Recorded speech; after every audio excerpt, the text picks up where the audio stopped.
It's like, Bob Dylan said it best when he said, every child is born knowing the truth. They just get it beat out of them by the time they're 5 years old.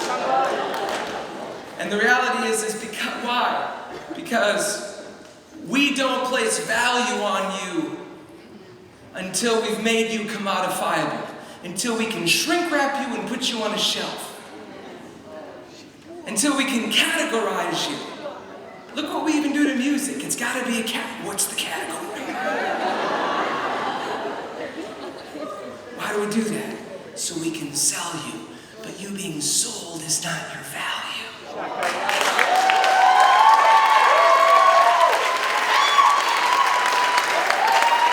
God isn't trying to make you sellable.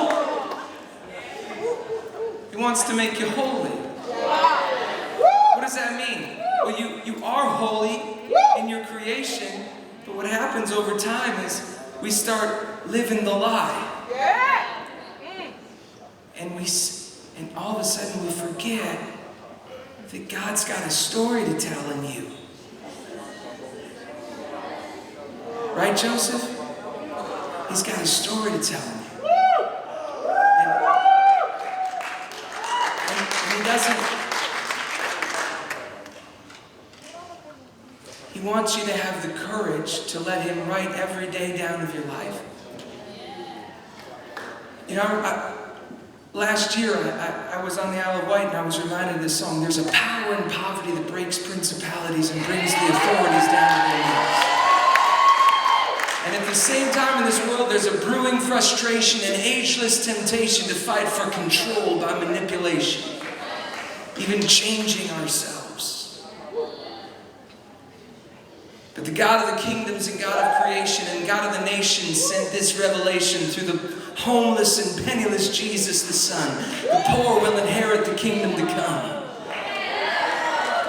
And where will we turn when our world falls apart and all of the treasures we've stored in our barns can't buy the kingdom of God? And who will we praise when we've praised all our lives men who build kingdoms and men who build fame, but heaven does not know their name?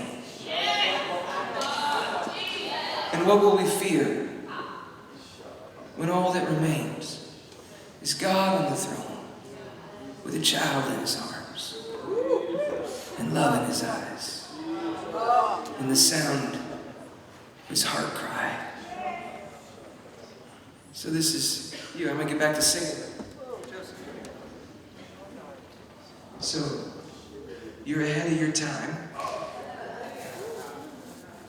You're one of a kind. And you're all alone, but you're not abandoned. You're not abandoned because God never leaves you. That's not what I mean. You're all alone because there's nobody like you. And so there's no roadmap for you. Jesus is going to take you by the hand, just like this, and he's going to say, Joseph, this is going to be a party.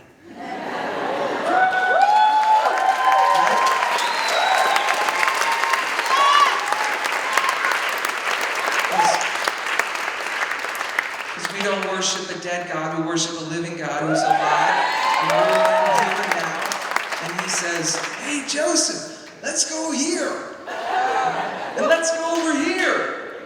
And for some of us that are older, you know, maybe you're on a high mountaintop somewhere and you've kind of gotten yourself where you thought you always wanted to be.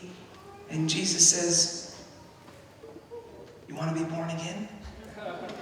Oh, I know you were like 30 years ago, but you want to be born again? Do you want to grow? Do you want to be resurrected? Do you want Psalm 23 to not be just sung at your funeral? Do you want to live it right now? Do you want to see that it's not a death song, but a life song? Do you want to see that it's about resurrection?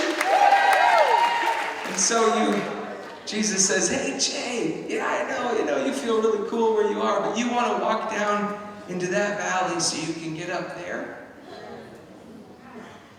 Because see, Jay, they'll lie to you, they'll tell you that they can build a bridge for you, but they can't. See, I don't build bridges. Bridges are man-made.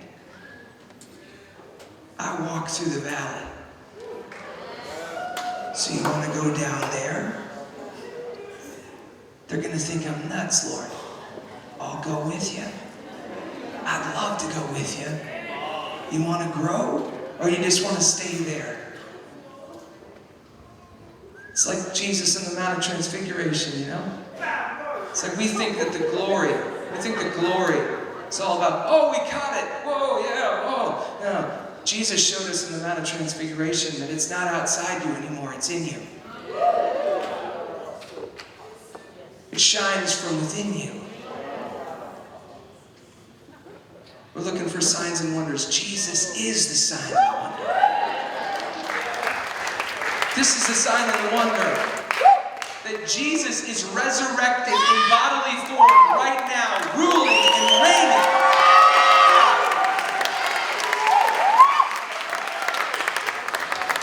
I'm sorry to tell you, for some of you that maybe you're not a Christian, this will sound really crazy, I know, but and some of you that are, it'll sound probably even crazier.